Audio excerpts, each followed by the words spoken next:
Greetings everybody on the 15th of October 2023.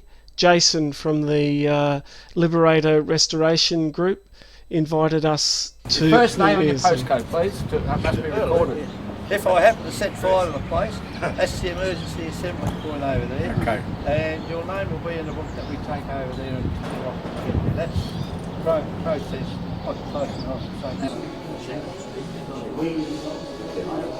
He landed on Friday night, we had to get him on Friday night. Just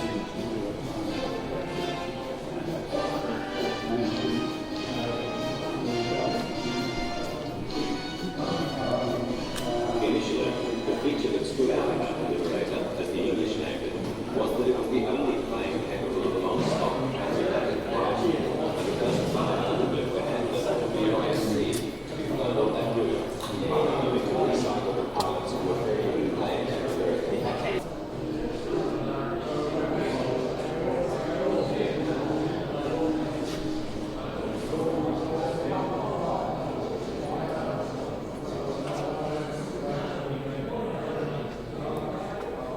You have a look at how a crankshaft and a radial works, that's it. Oh, there's some fantastic YouTube things on the videos on this sort of stuff. Yeah. Just amazing. Yeah. But explain. That would be good. Do you mind if I film this? Because It's just you don't have don't have 7 big ends. You only have 1, Yep. and that's your master rod, which is on the other side. Yep. And all the others come off it, and that's how it works. So, yeah, the 1 big end and 6 little big ends. Yeah. Okay. And if you forget all that, you've got 14 motorbike engines. Yeah. Push right over it. Or just a big under Volkswagen. stress. Yeah. Yeah, air-cooled, 14 motorcycle engines. That's what Yes. Yeah, but all designed in a period when you didn't have computers and artificial intelligence, and probably didn't even have slide rules. I read that these things were so durable they could end up with cylinders being broken off and Whereas, continue to run. Yeah, when being air-cooled, you don't have that weak link, Yeah. Achilles heel of a Of the- liquid-cooled engine. Yeah. You know, a bloody leak in there doesn't have to be very big. No. Once it's gone, you've got 6 minutes to get out of your Spitfire, Or whatever. and it goes up in smoke. Yeah.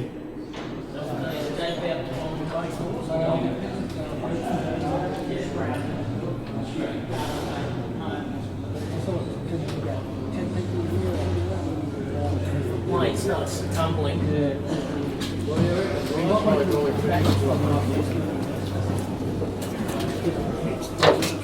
Come down this way. Sorry. These hydraulic fittings are all period correct? Yes, yeah. So a lot of the guys, they come with different skill sets and what they used to do. So yeah. How did the plane get here? Did it fly in or? Yeah, this came from the States in '44 through Greenland, England, down to India, then across down to Australia. Ended up '48 in Sale. Yeah, at the RAF base. Like when you look at it, if you look at the wings, I mean, the flaps and ailerons, they're all canvas covered. Yeah. So, you know, they weren't really built to last, you know, outside and that sort of stuff. So the RAF cut the wings off, scrapped it, and someone lived in it for 10 years. Really? And then it became a chicken shack. Yeah. So was it gutted and you had to put everything back in? Yeah, there's photos of it. Yeah. Wow.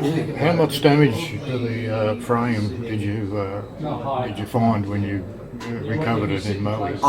It was pretty much, well, I've been out of metal for about 50 years, or 60 years at that stage. So this is This is reclad. Excuse me. So there's elements of... what's the metal there? Is that aluminium or? No, it's not aluminium, it's something else. But a bit beyond my understanding. I'll know all the instruments that are Is this Catch 22? Yes. So there's elements of the aircraft that are original, and this aircraft is parts that fabricated. So what's the end aim?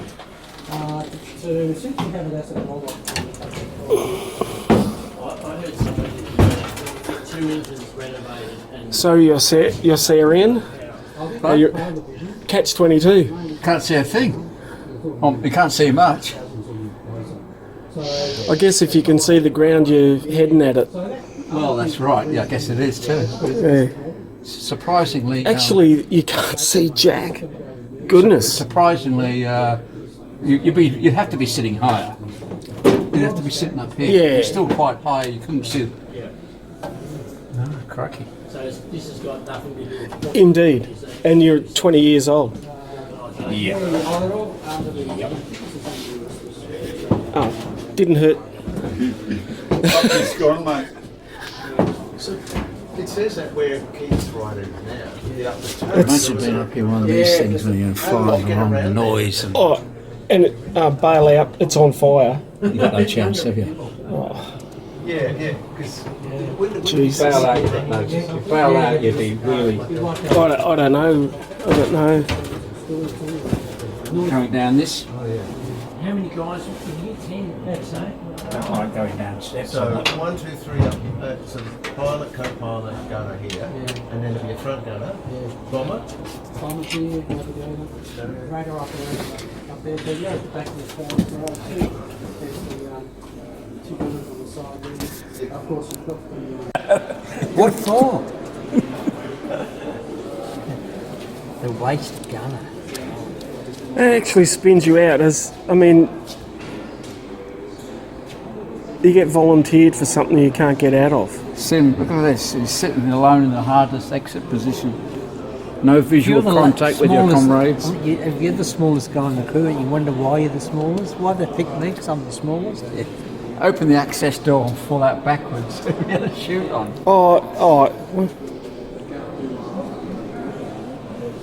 This, of course, if he had a chute on.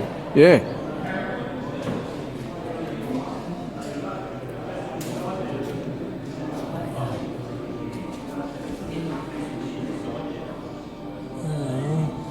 Oh my goodness. You had to be 18 or apart, basically. That's all just. It's suffer nightmares, really. Oh. Yeah. No wonder when they came back they had problems. Yeah. A lot of people, I mean. I just said my uncle, Yeah. he did 28 missions in a tail gunner and a Lancaster. He had problems. I can remember him. He was an alcoholic, down, unstable sort of person. Yeah, but you're 18 or 19 years old and people are trying to kill you. Yeah.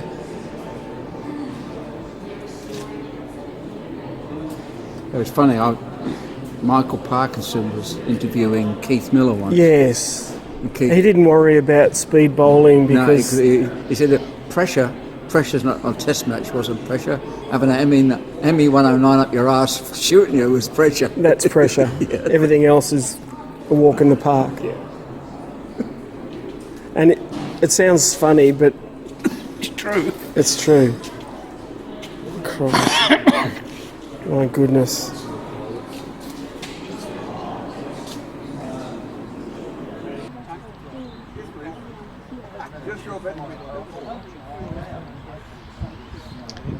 I can see if we can fit this into a TR7, I will do well in the MG and invited. I'm thinking.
Yes, we are.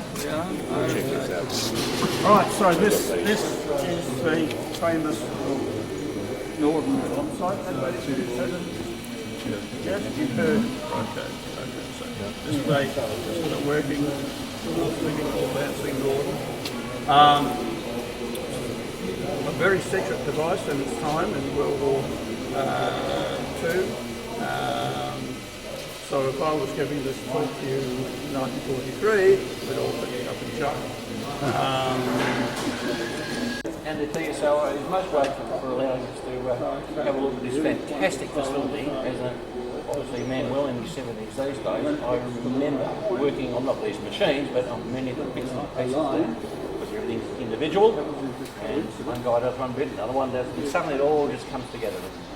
It's just been fantastic. I had no idea like this would be shed alone.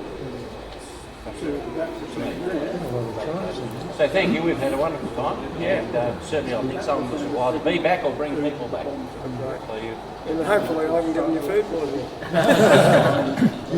we'll know in about 5 minutes. You want to give me your number before? Thank you. Thank you.